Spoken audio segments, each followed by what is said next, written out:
Hello, Internet. This is Michael Brusasco, and welcome to another edition of Hello, Who Are You?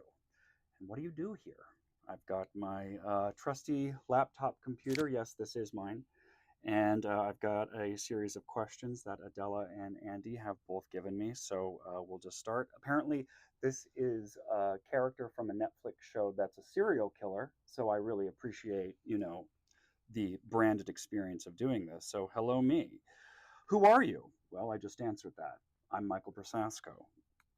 What do you do here? Oh, that's such a good question. I am what's called an associate production manager.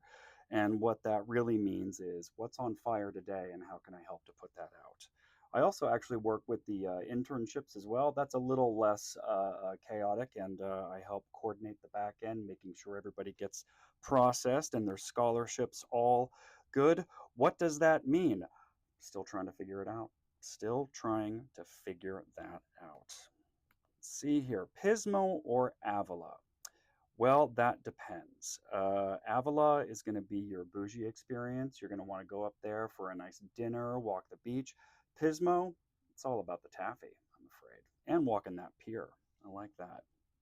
Pismo's closer too.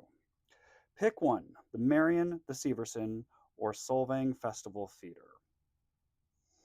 Uh, Solvang Festival Theater, just because it's outdoors.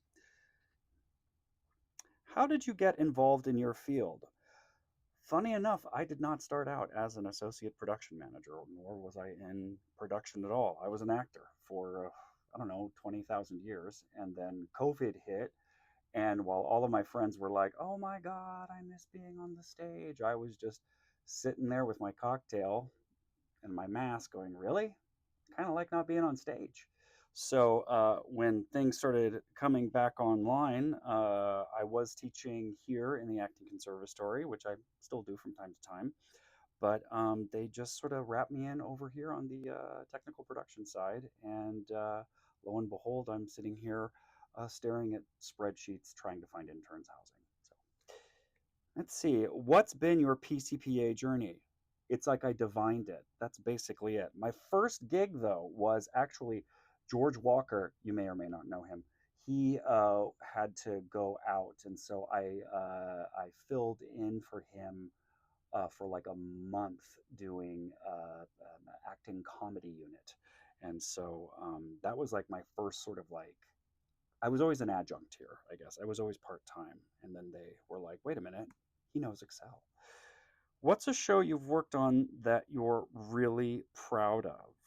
I think my favorite show had to be as an actor was a play called Hand of God down at the Alley Theater, where I played the pastor. Well, I think for here, it was The Game, which was Rhett Gooder's one-person magic show that we produced as supplemental programming last summer, and I got to know all the tricks of magic. It was very complicated.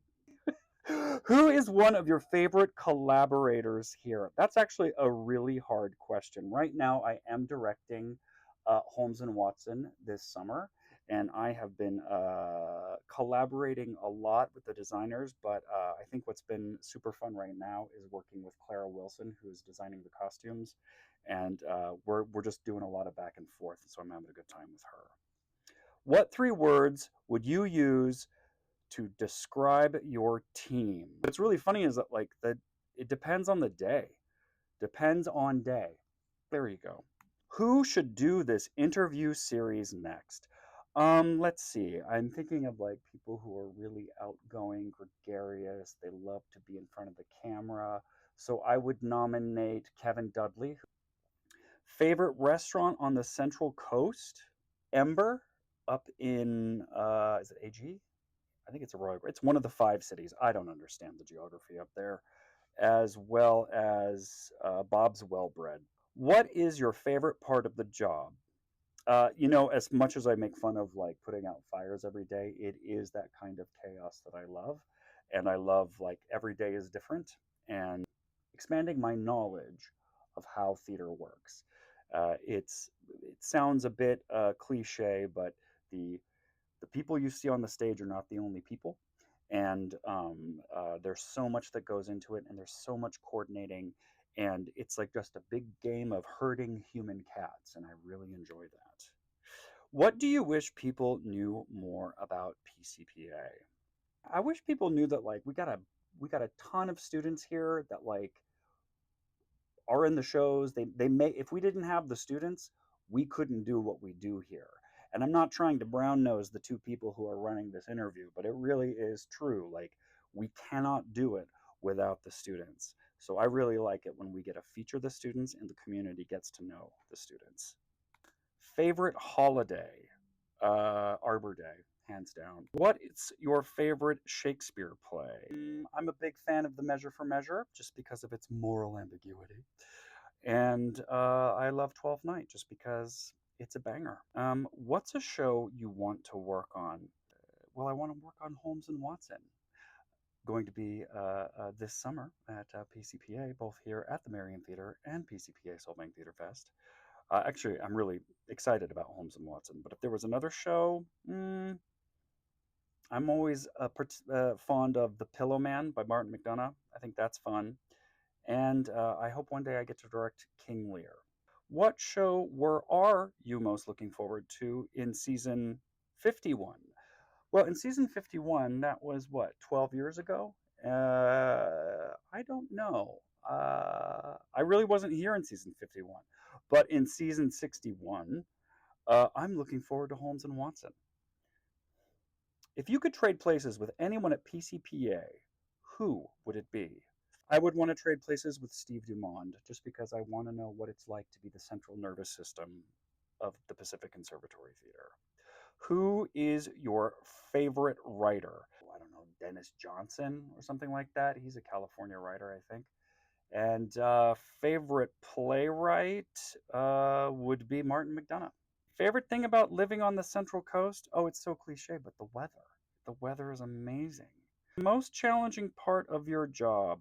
Oh, it's that moment where I'm like really into something and I'm like in the zone and I get a phone call and I completely have to drop everything that I do to go solve that problem. What's challenging is coming back to the thing that I was in the zone about and trying to get back into it. Favorite thing to eat for lunch? I don't eat lunch. I just have a cup of coffee. Where do you want to travel next? I want to go. I just got back from Paris and England town, and I would like to go to Italy. I'd like to go. My last name Brusasco. There's an actual town in northern Italy. I'd like to go check that out. What's the song you have on repeat? Uh, Typically, it's going to be "The Staunton Lick" by Lemon Jelly. Uh, that's that one. Dogs or cats? Why not both? Sweet or savory? Savory. Milk chocolate or dark chocolate? Oh, I'd have to go milk chocolate. Milk chocolate for sure. Go to karaoke song. You will never see me set foot in a karaoke bar. And if I am, I'm promptly leaving. I don't think I've ever done karaoke in my life, but I do remember being living in Seattle as a kid, not as a kid, but as like a 20-year-old, and I did go to a karaoke bar, did not sing, but there was a guy who would do Prince's Seven every time he went there. And that song's like 7 minutes long and really easy to sing. He was really into it. Who inspires me? I don't know. I don't know. Everything inspires me. And that sounds really cliche, but I try to stay as present as possible. So these two yokels, these two jackwagons behind that camera, they're inspiring me right now.